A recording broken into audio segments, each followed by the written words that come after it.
What is vibing? This is Vish, and today I want to be reacting to Prince Harry, Meghan, reveal struggles behind royal rift in the Oprah interview. I'm a meditation coach and I've got hundreds of people on their meditation journeys. If you have any questions about it or want to learn how to start, either comment down below or message me on Instagram at VishVibes. Now this interview has been going viral and a lot of people are talking about it with regards to Meghan Markle's finally opening up of her experiences with the royal family and all of her struggles. I always love putting the unconscious to light, and I think sharing is super important. Conscious sharing will definitely be of even higher benefits. So I'm very curious to see what she has to share, and I will definitely be trying to provide some sort of spiritual insight as well as meditation and meditative guidelines to what she's saying. And I also do want to emphasize that all the comments that I'm making by no means are meant to put down what she's saying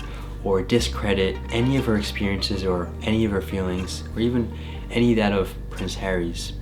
This is really just to shed a spiritual perspective as well as more like a mindful and meditative light on the emotional and thought space of experiences. And the spiritual perspective has truly helped me with the journey through anxiety and things like that. So I would love to share that insight with this interview, and I have not seen it yet, so I'm very much looking forward to seeing what's in there, and let's get to it together. It was billed as a tell-all from a couple now outside the confines of the British monarchy. I mean, that's the sad irony of the last 4 years, is I've advocated for so long for women to use their voice, and then I was silent. Were you silent or were you silenced? Good question. The latter. The 2-hour interview comes amid mounting friction between Buckingham Palace and the Duke and Duchess of Sussex. The couple made the decision to leave the UK and their official royal roles nearly 2 years ago. In the interview, Meghan described what life was like for her in the royal family. She said when she was pregnant, palace officials spoke to the couple about the upcoming birth of their son Archie. The conversation of he won't be given security, he's not going to be given a title. And also concerns and conversations about how dark his skin might be when he's born. She says tabloid scrutiny and life within the royal family made her miserable and lonely. She says at her lowest point, she thought about committing suicide. I just didn't want to be alive anymore.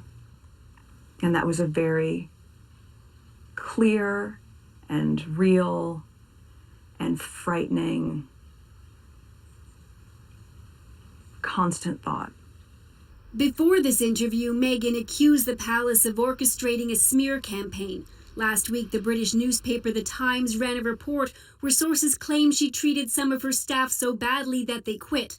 The palace, which normally is silent on anything published in the papers, said it was concerned about the allegations and would investigate, which it notably did not do over Prince Andrew's sexual abuse allegations. Not only was I not being protected, but that they were willing to lie to protect other members of the family, but they weren't willing to tell the truth to protect me and my husband. CBS reportedly paid at least $7 million to air the interview, which hit primetime in North America just hours after the Queen's own message. Looking forward, relationships with others across the Commonwealth will remain important. In that broadcast, there was no hint of the rift or some of the dark revelations made in the interview. Now, Meghan admitted that she was very naive when it came to marrying into the royal family. She didn't know just what to expect, but she said initially everybody was very welcoming to her. She said that really changed after the tour that she and Harry took to the South Pacific. After that, the couple said that they really felt trapped and felt they had no other option but to leave. Harry revealed, Ian, that last year he was basically cut off financially from the family. He talked about how disappointed he was in his father and the strained relationship there. And while most of the interview did focus on the couple's past, they did talk about the future. They're expecting their second child, and in that interview, Ian, they revealed that they're expecting a baby girl. All right, Briar, thanks for this. Welcome. So royal watchers such as Sarika Bose are keeping a close eye on the interview tonight. She's a lecturer at UBC and joins us from here in Vancouver. So lots of details in there. Sarika, what are your thoughts about what you've just watched? Well, I think the first thing that really I noticed was that I was hearing a narrative of overcoming injustice. And so I saw a lot of words and a lot of concepts underlying the interview, words like entrapment, marginalization, racism, financial insecurity, protection. All of these kinds of ideas ran through the entire interview. And two of the most important points that were mentioned many times were mental health and self-harm, as well as racism. And the idea was that there was a great deal of racist behavior once two things happened. One was the Australian tour, and one was the announcement of the new baby. And there was discussion about not giving the baby a title, discussion about the color of the baby's skin, and discussion really about racist attitudes in the royal family. And I think that particular discussion is probably the most damaging to the royal family. And there's going to be a lot of discussion to come. We literally have 15 seconds, but let me just ask you, are you surprised at the level of candor in that interview? I'm not very surprised, no. All right. Sarika, thanks for joining us. Okay. Thank you. Wow, that was a very interesting interview. This seemed to just be like a brief overview of what she talked about, as it was covered by the CBS News coverage team. I will definitely be shedding a lot of advice pointers from what she discussed, and want to first start by saying that I do want to re-emphasize how this is not to undermine or discredit anything that she said. And really, this is just coming from the experiences I've had with mental health in the past, and now this new spiritual journey that I'm on, and this path towards just enhancing and growing consciousness. Now, I do have to also stand by this, and it's the idea that I'm no spiritual teacher, I'm no spiritual master, really just a person on this path pursuing it, and just expressing and sharing all those things that I have to share about this interview, at least from the very brief amount that was shown. The first thing is how important it is to be sharing and being outspoken. Very important stuff, because as she had mentioned in the beginning, she was trying to help raise awareness to women being more outspoken, and I value that. Whether you're a woman, a minority, anyone, it is very important to be raising your voice if you want to, and have the freedom to be able to raise your voice. Expression is super important, because the moment you express, whether it's something unconsciously or consciously, then it is brought to light. And that way, if it is something unconscious, then naturally the conscious light will disintegrate it and help eventually teach the person to be more conscious. Whereas when they have all these unconscious things in terms of thoughts, feelings, emotions, all stock up and boiled in the mind, they'll eventually explode, and that is why expression is of utmost importance. The next layer to that, though, is conscious expression. So people do recommend going and punching a bag, or letting out your anger, letting out your sadness. I'm all for letting emotions out. At the same time, I will have to say that conscious expression is very important. And again, this isn't out of judgment, but the way she beautifully was able to express these emotions with such calmness and not unconsciously expressing any emotion out of tears. Again, I do want to re-emphasize that tears are okay. There's nothing wrong with expressing these emotions and being sad, but it is all about being detached from these emotions, from these thoughts. There's nothing wrong with the thought itself. There's nothing wrong with the emotion itself. But really just learning that you are not the thought. You are not the emotion. That is the most important thing. And it is a reality of life. Because you see, thoughts and feelings are just like clouds. They come and then they go. They're all very, very temporary and transient in nature. It is important to realize that you are the sky, not the cloud. There is no need to be attached to any of those feelings or thoughts, or in this case, clouds. Just realizing that you are the sky, ever so present, will lead to a sense of detachment where you are able to observe these emotions from a detached view, and you're not so entangled with it all. And then the cherry on top is realizing that the sun is also always there, and that no matter how dark it gets in the sky and gray and gloomy it gets, the sun is always above the clouds. It is always ever so shining bright. That sun in this analogy would be your heart. Your heart is always there. It's always important to be expressing love, to feel love. Love is a beautiful and very powerful thing. And so with all that being said, with regards to what Meghan expressed later in the interview, with regards to her darker thoughts and feelings that were very deep in nature, I will have to stand by what I just expressed. First, I want to say that it is important to acknowledge your thoughts, acknowledge your feelings, and validate them. To ignore them and to say that they don't exist is really just a very oblivious cloud that you will jump into. And if anything, it'll be a murky cloud that is always lurking behind you and always just ready to pounce at you. So to reject it, to ignore it, that's not the way to go. And I'm not too sure what path she took in terms of recovery, or even if she is out of it. But what I'd recommend to you all who are experiencing just such thoughts is what I've learned from other spiritual teachers and masters, including Sadhguru.